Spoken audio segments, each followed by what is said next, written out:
So with secure credit cards, you do not need to have a bank account wherever you're going to get secure credit cards at. Some credit cards require that you have a bank account with them. Like say if you go into a bank like maybe Federal, you have to have a savings account. Um, or checking account. But if you guys are doing like secure credit cards, like the credit builder card I'll tell you guys about, the First Premier, Open Sky, you're not going to have a bank account with either of these companies.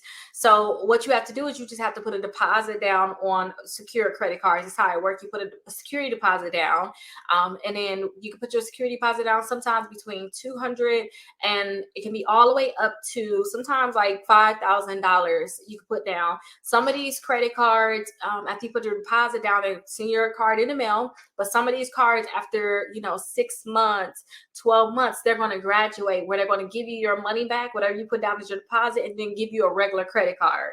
But you just have to use this credit card just like any other credit card. Only difference is you're putting money down on it just so that they can see that you can use the credit card.